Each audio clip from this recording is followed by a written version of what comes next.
Hey, what's up everyone? Welcome back to another video. And in this one, I want to talk about my experience working as a contracted worker within the games industry.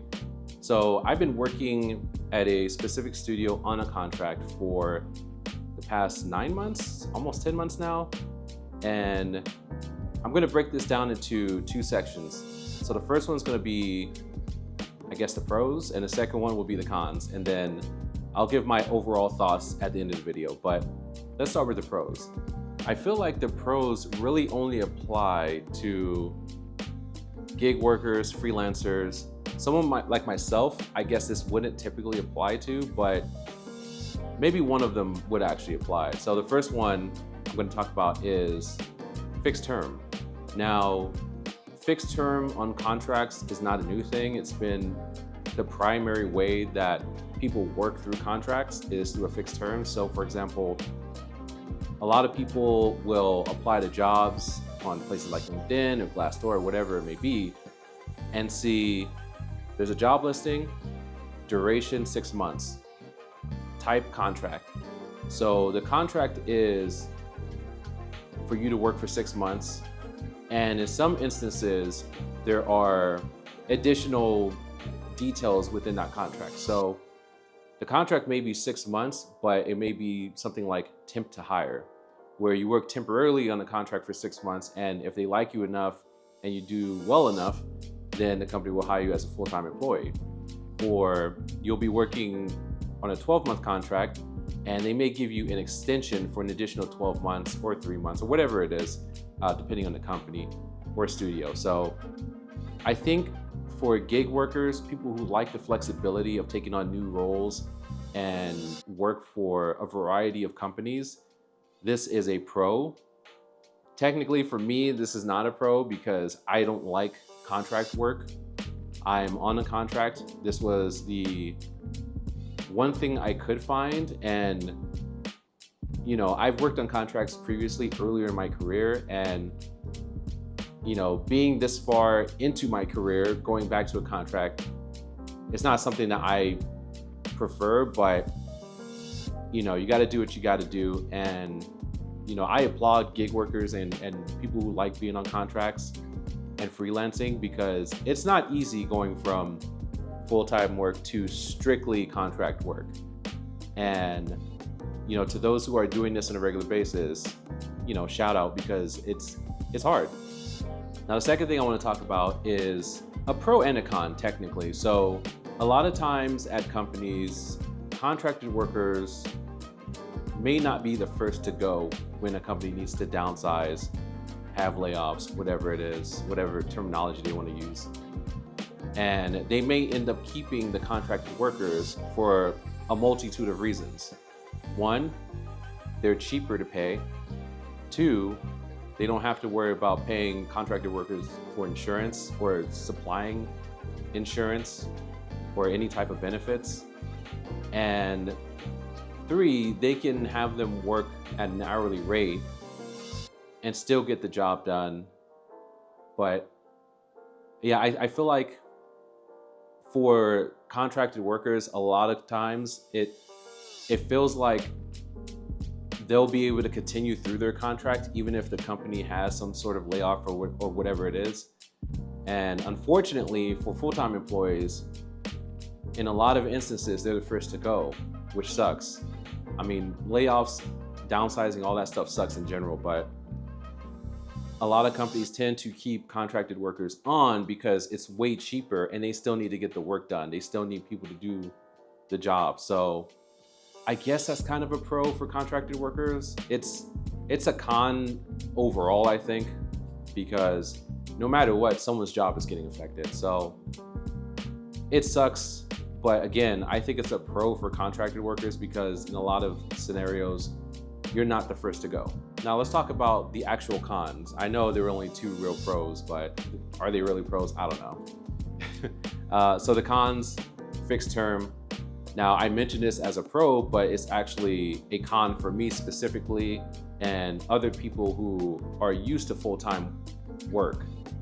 I don't like being on contract, never have, never wanted to go back to contract, but I kind of had no choice, so I'm on a contract. And Again, like I mentioned before, there are no benefits. The pay is nowhere near as good as what a salary employee would make. And there are no perks. You don't get treated like regular employees. A lot of times you're cut out of different things like events, getting company swag, whatever it is. Like there's a lot of stuff that you can and would be cut out from.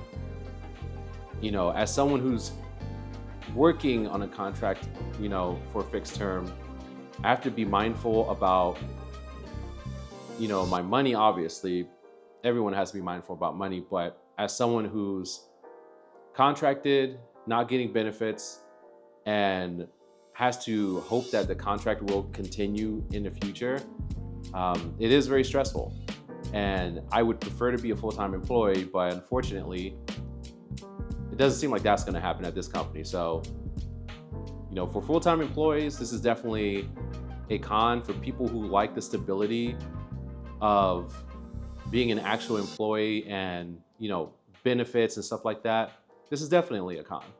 Now, the next thing I'll talk about is the pay frequency. And this is something that caught me off guard when I signed on to this contract role. So typically a W-2 employee would get paid every 2 weeks. And that's how it's been for me at every other company. Even when I was on previous contracts, I was getting paid every 2 weeks. The only difference is I was submitting time cards and all that stuff. So I wasn't really affected by anything then like I am now, if that makes sense. Now, when I started work for the studio, I was told that I would be on a 30-day invoice. So that means every 30 days I submit a new invoice, then I would get paid 30 days after I submit that invoice.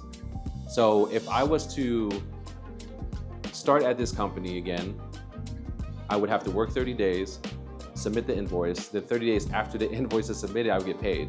So I would technically be working 2 months without getting paid. And that's something that didn't fly with me because obviously I was unemployed. At the time, I had no unemployment benefits. They had just run out. So I talked to various people in the studio. I was so happy that they were willing to work with me on this, and I'm able to submit invoices every 2 weeks. Now, a lot of companies won't do this.